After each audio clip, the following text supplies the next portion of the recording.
Okay, hello guys, and welcome to the third episode of our summer series. So, for this edition, we take an idea that Brad suggested and look at the tendencies in our prospect drafts through the years. This time we're not focusing on a single draft, rather on all 7 prospect drafts so far, since these tendencies will look more at the demographic parts of the selections we have made. So, without further ado, we go. First thing we look at is how many picks did we make and in which rounds. So what you see here in the chart are all the draft picks rounds 1 through 5 of all the teams, first ranked by the total number of picks. So the Steelers have made 42 picks through 7 drafts, which is the most, and the Royals and the Patriots have made the least at 28. Since these are numbers from 7 drafts, the 35 is what we all started with, and some teams acquired picks, some teams traded away picks. Also, these are only rounds 1 through 5, although the first draft had 10 rounds, but the rounds 6 through 10 are not included here for comparison sake. And the colors here you see are the round in which the selections were made. And for example, taking a look at the Steelers, you can see that the number of picks again and the lateness are a reflection of my strategy, or sort of strategy, for preferring quantity over quality, and it is visible here as well. You can take a look at all the chart.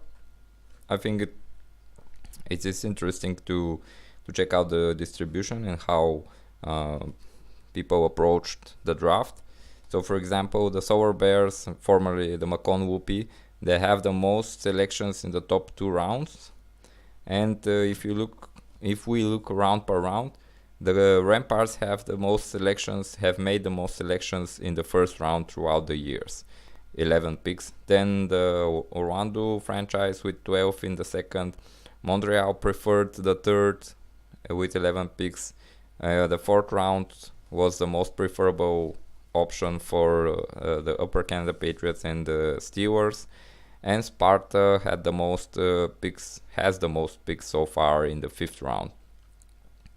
And you can see for each team also some other interesting notes.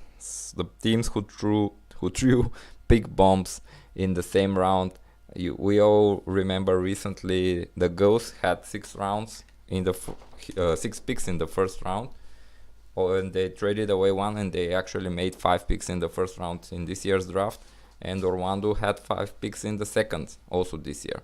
The next team was the Quebec team, which made 4 selections in the first round in 2015. And for other times, teams have had 4 5th round picks in the same draft. So this is the picture about the volume and the distribution of the picks. Next, we look at age. So this is the average age of our draftees through the season so far. Naturally, the first season we drafted a bit older, since the pool of prospects was very big, and we could and we did choose prospects from seasons past, so prospects with 1 or 2 or 3 or even more years of experience after their draft year in the NHL, but who haven't still made the NHL for good. So this is quite normal that we see here, but you also see the steady trend, which is bucked a bit in 2017, but still you can see a trend of drafting ever younger with each passing draft. And this year's draft was noticeably or by far the youngest so far. I don't know if I expect that we will not go much lower than this. It will be interesting to see how this develops in the future. Maybe we can revisit the topic in a couple of years. How this looks per position. So short of 500 forwards drafted, and their average age is just below 20 years. Around 200 defensemen are also close to 20 years, but a little bit over 20 years old.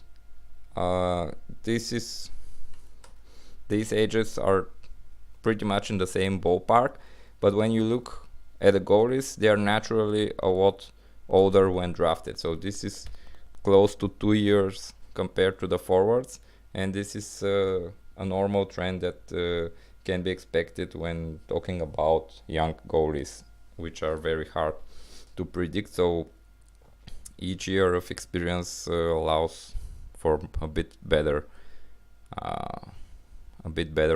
evaluation of their upside, although this is far from guarantee with goalies, as we all know. As you see, a total number of 800 prospects have been drafted so far. And also one more note here, when talking about age, for every calculation we have made, age is considered the age of the prospect as of December 31st this year. So we have determined age only based on the year of birth. We don't take into account a specific date. So this is not the age as of today. It's as of December 31st, 2018. I hope I made it clear. So next we see how each team drafted. And actually here we can see the answer to the question written above. So how do we like our prospects? And the answer is that the Royals and the Aces, they really preferred more rare prospects, and the Ramparts, Flames and Turtles go for more well-done type. And the rest of us fall somewhere between these two ends. And this table is quite interesting. You can see a number of times the average age of a certain draft class for a team is 18 years old, which means that they have drafted only prospects from the current NHL draft class, because this is the only way you get 18 as an average, because the 18 is actually the lowest prospect. The youngest prospects can be drafted, and his rights can be owned by an NHL club. And you see that there are really teams, for example the Flames, that draft older prospects, so they let themselves a couple of years of development before they select the prospects.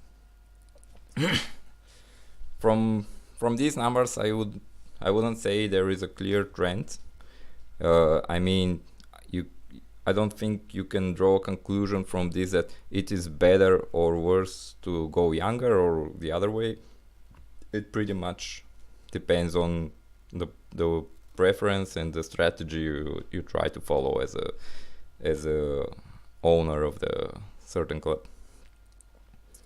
And when we are here and talking about age, I want to touch on the rule change we make from next draft, where we exclude the players age 27 and older from prospect draft eligibility. So far 17 players 27 or older have been drafted in the draft, so 2.1%. Not a huge number, so these would be ineligible from next season. And the oldest player ever drafted was Victor Fast, who is now 36, so quite an old guy for a UDL prospect. And with the rule change, I think such years like the Ramparts did in 2017, when they drafted prospects at an average age of around 26 years, it will be nearly impossible to repeat after the implementation of this rule, because here Shipachov was drafted and also a couple of other prospects like 27, 28. So maybe if implementing this rule will make the average age drop a bit more even, but we will see.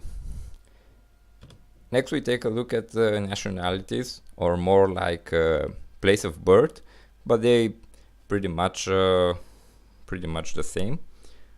And you see the standard distribution. Canada is number one, then the United States, but you see the percentages here.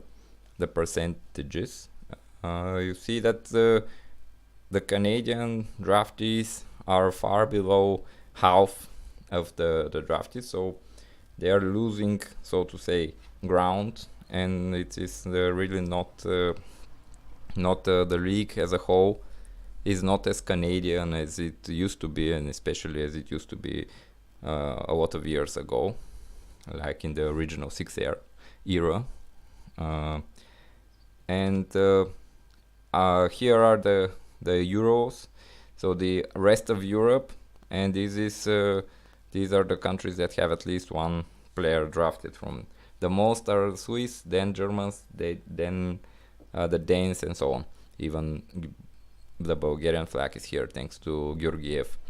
And you see that the Czechs are slowly losing their ground as one of the big six. So maybe we will see a change in a couple of years, and maybe the Swiss will pop up out of the other category and join the bigger single represented nations. Anyway, how this looks in the team by team breakdown. Here are all the UDL teams, this time in alphabetical order, and here the colors are a bit different, sorry about that. So here the lila is the Czech, and then you have again red for Canada, blue for the United States, Sweden is in yellow, the darker red is Russia, and the light blue is Finland, and then the gray are the rest.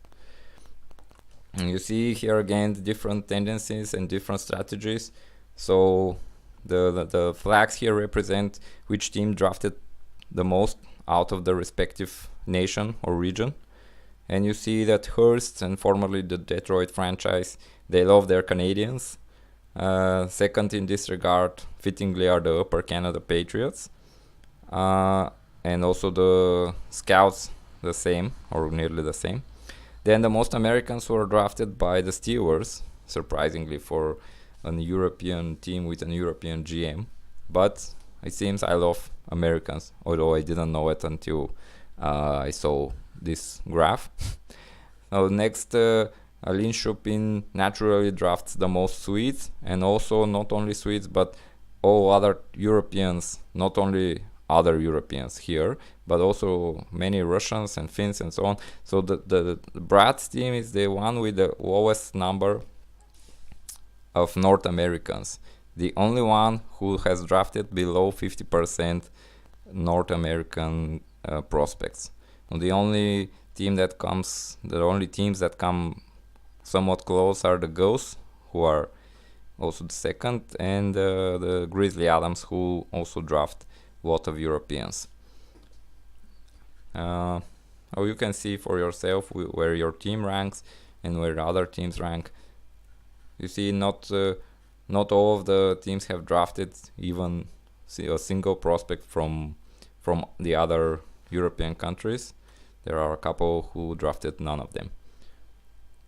Next, we focus on the source, not the source, but the teams, the NHL teams we draft from. So on the left, you see all the UDL teams, again alphabetically, and on the top row are all the NHL the NHL franchises, also in alphabetical order. So you can see something we pretty much all know, that Max likes to draft prospects from Detroit. So from all the teams, he has made the most selections from one NHL team, which was a lot more obvious during the early years of the UDL, maybe not so much recently. But anyway, it's still quite an interesting table. You see that maybe the numbers of prospects drafted somehow relate to the respective GM's favorite team, favorite NHL team. Like, for example, I can attribute to that for my selections. Pittsburgh is my favorite team, and Buffalo used to be, previously it was my favorite team due to Dominik Hasek. So these are two teams I cheer for and follow closely, so naturally I have made the most selections from their prospect pools. I don't know if that's true about all the other GMs, but I would assume that for most of them there is some relation. Here the undrafted column is actually, again, these are players who were signed by and owned by an NHL franchise, but were undrafted in the NHL. So they were signed at a later, maybe a bit older age. So naturally we see here that the Turtles, the Flames, and the Ramparts, which were the team who draft the oldest prospects, so they draft quite a lot of these undrafted prospects, which join the NHL a bit later. So again, a natural correlation here. And here below, it is interesting that this actually, the last row, is kind of our evaluation of the different NHL teams' prospect pool. So we like the most the Tampa Bay Lightning prospect pool, or have liked so far, then the Detroit, then the Ottawa, and then some others.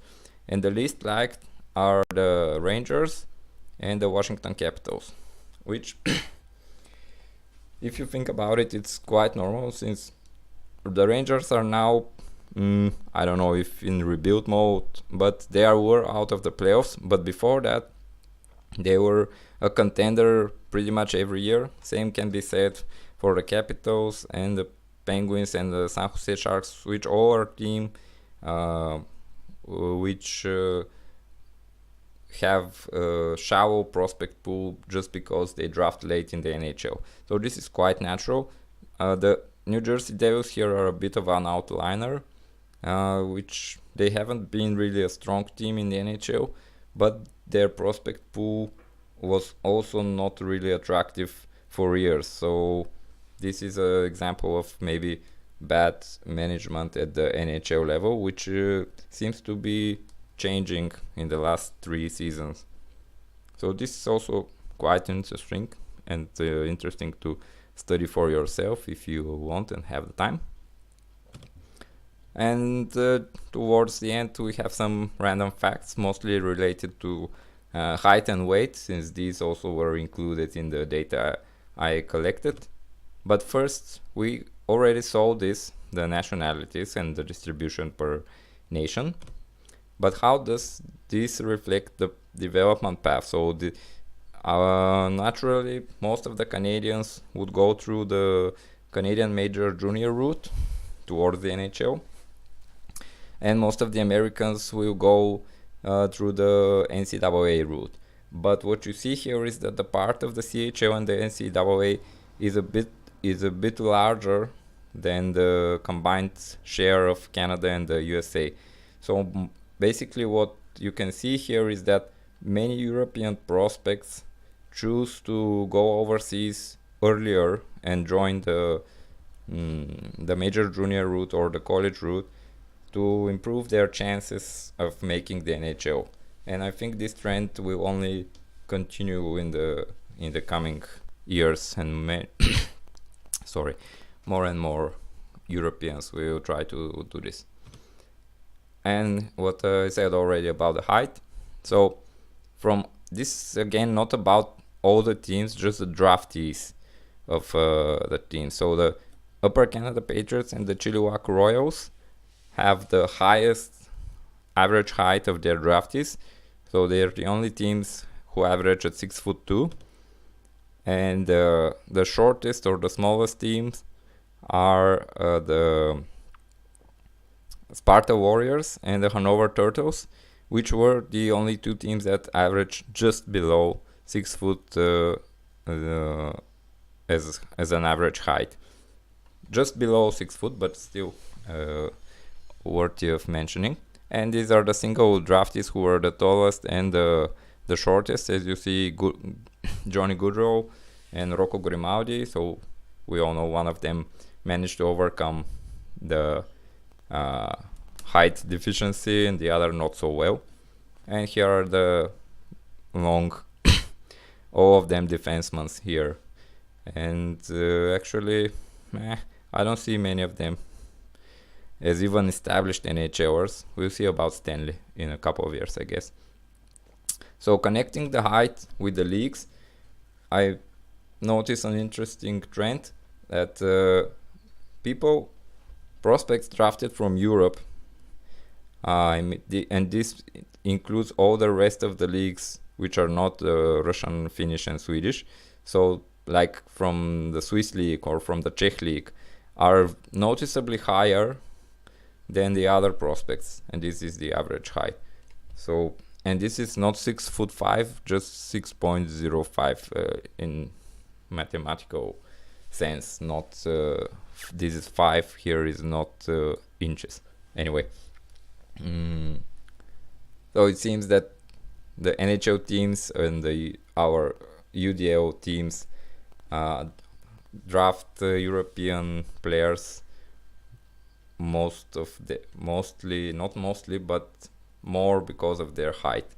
And if you're a shorter guy, it seems that CHL and the major junior is the way to go for you. And just one or two more pieces. Most picks in the single draft so far, we have two teams who have made 9 picks. The Sour Bears in 2017 and the Ghosts in 2018. 10 other teams who have made 8 selections in the different drafts. And something the more vigilant of you noticed in one of the previous charts, the Ramparts have skipped altogether already 2 drafts. We all remember recently, because in this year they had no picks, but also in 2014 the Ramparts made 0 selections. And the Royals are the only other team who had only 1 pick in 2016. So all the rest of us had at least 2 selections in each of the drafts. But interestingly, the Ramparts were not among the teams with fewest picks overall. So it seems they skip drafts, but also they have quite a lot of picks in the ones they actually take part in. It's an interesting strategy for sure, but we can't deny that the Ramparts have been a successful UDL franchise so far, and quite likely the most successful so far. So that's it. Thanks for watching. I hope it was interesting.